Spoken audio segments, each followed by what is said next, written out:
How did a strange unexplained flaw inside Thomas Edison's early lightbulbs accidentally spark the entire electronic revolution?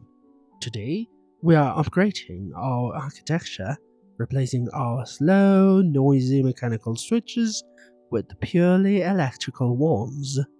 We'll break down how vacuum tubes made early computers incredibly fast, why they made debugging an absolute nightmare, and how they paved the way for the systems we use today. Hello friends, my name is Enoch and this is BufferStream.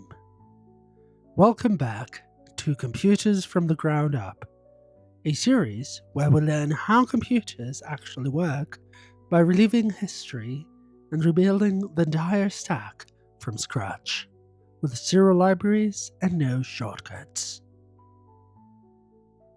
In our last video, we used mechanical relays to finally automate our switching. However, we quickly hit a bottleneck. Relying on physical moving metal parts meant our system was loud, prone to wear and tear, and fundamentally sluggish. At the same time, while relays were being used to build computers, another technology was also being used that did not have the same problems associated with mechanical movements.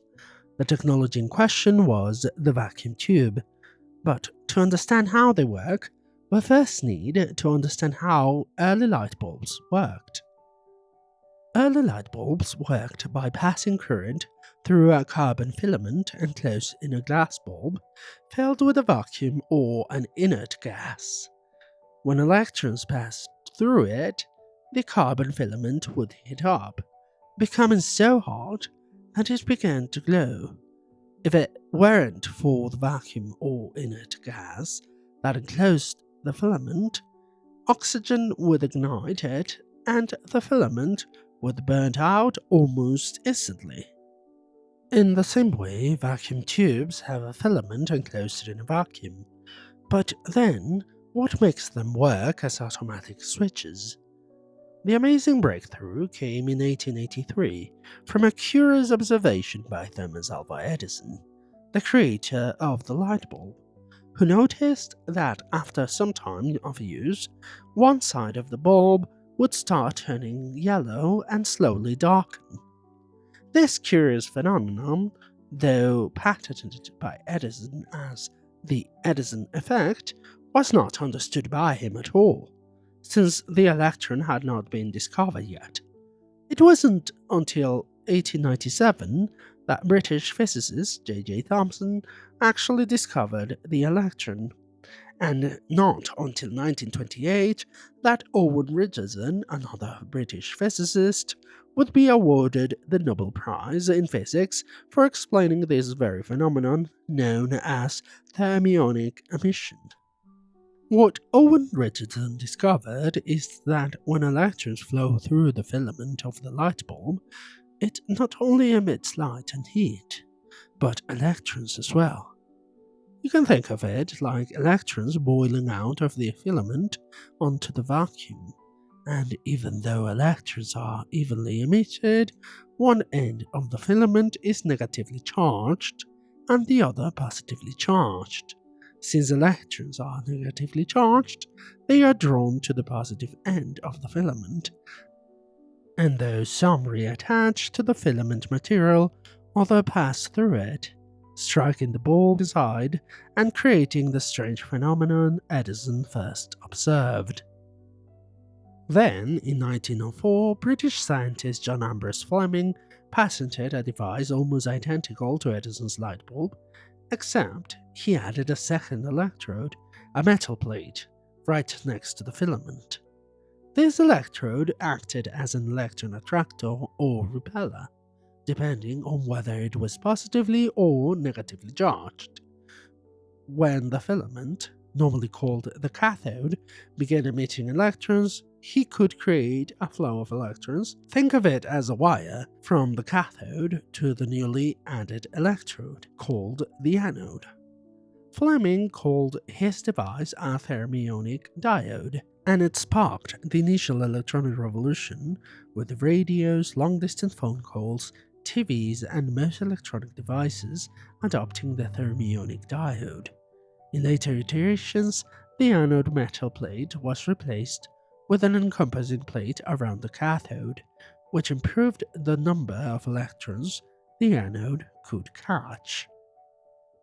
2 years later, in 1906, an electrical engineer named Lee De Forest added a third electrode between the cathode and the anode, but instead of making it solid, like the anode, he created a mesh-like structure called the grid, which, when a current was applied to it, was able to control whether the electrons could flow through it or not.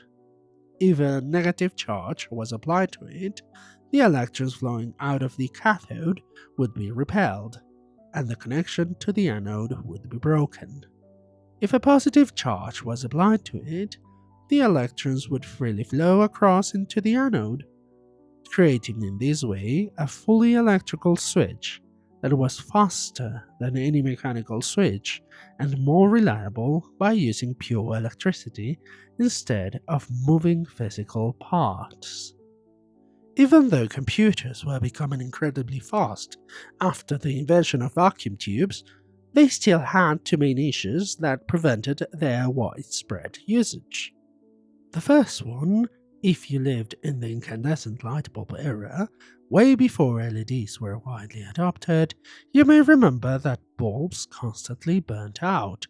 Since vacuum tubes were just glorified light bulbs, you can imagine that early computers constantly suffered from the burnt-out vacuum tubes, and debugging these hardware issues was a nightmare. Some reports says early computers had to have a vacuum tube changed every 2 days, which means maintenance was costly and very inefficient. Secondly, vacuum tubes, beside their unreliability, had another issue. Even though you may think their size is relatively small, if you take into account that each one could only represent a single binary digit, then you can understand why early computers were huge machines taking up the space of entire rooms or even whole floor. These issues had to be solved, but it wasn't until 1947, almost 50 years after the vacuum tube was created, that the main contender and finally crowned king of automatic switching would arrive on the scene.